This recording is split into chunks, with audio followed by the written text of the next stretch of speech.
जय श्री राम। श्री रामचंद्र जी कह रहे संतों से क्या कह रहे, हे प्रभु अब आप मुझे वही मंत्र सलाह दीजिए जिस प्रकार मैं मुनियों के द्रोही राक्षसों को मारूं।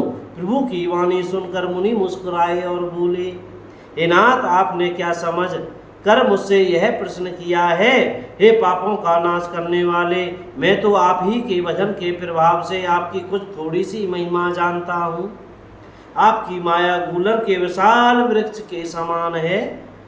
अनेकों ब्रह्मांडों के समूह ही जिसके फल हैं। चर और अचर जीव गूलर के फल के भीतर रहने वाले छोटे छोटे जंतुओं के समान उन ब्रह्मांड रूपी फलों के भीतर बसते हैं और वे अपने उस छोटे से जगत के सिवा दूसरा कुछ नहीं जानते। उन फलों का भक्षण करने वाला कठिन और कराल काल है। वह काल भी सदा आपसे भयभीत रहता है।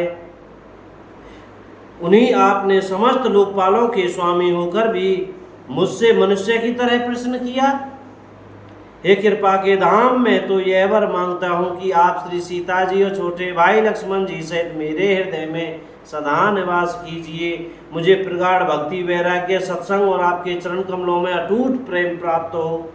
यद्यपि आप अखंड और अनंत ब्रह्मा हैं जो अनुभव से ही जानने में आते हैं और जिनका संतजन भजन करते हैं, यद्यपि मैं आपके ऐसे रूप को जानता हूँ और उसका वर्णन भी करता हूँ, तो भी लौट लौट कर मैं सगुण ब्रह्मा आपके इस सुंदर स्वरूप में ही प्रेम मानता हूँ। आप सेवकों को सदा ही बढ़ाई दिया करते हैं। इसी से हे रघुनाथ जी आपने मुझसे पूछा है।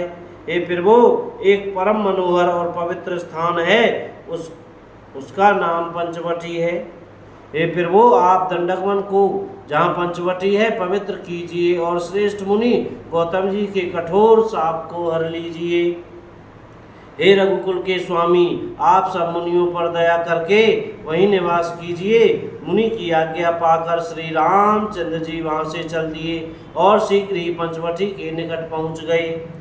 वहाँ गिरिराज जटायु से भेंट हुई। उसके साथ बहुत प्रकार से प्रेम बढ़ाकर प्रभु श्री रामचंद्र जी गोदावरी जी के समीप पर्णकुटी छाकर रहने लगे। जब से श्री राम जी ने वहाँ निवास किया तब से मुनि सुखी हो गए।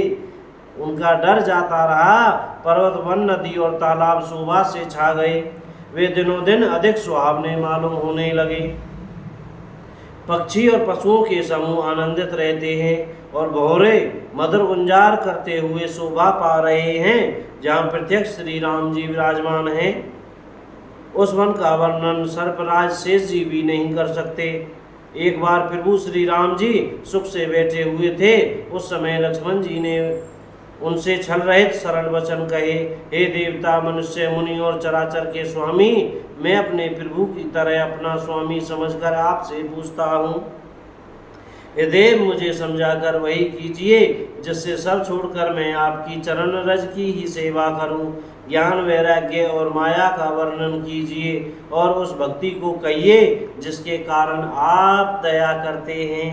हे प्रभु, ईश्वर और जीव का भेद भी सब समझाकर कहिए जिससे आपके चरणों में मेरी प्रीति हो और शोक, मोह तथा भ्रम नष्ट हो जाएं। बोलो राजा रामचंद्र की जय हो। श्री अयोध्या धाम की जय। चमेली वन धाम की जय हो।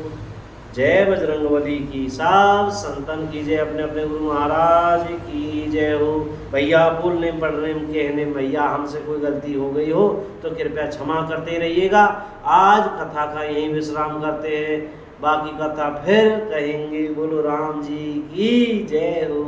भैया अपने मुख से सीताराम सीताराम, राधे श्याम, जय राधे श्याम बोलते रहो भैया। जय राम जी की।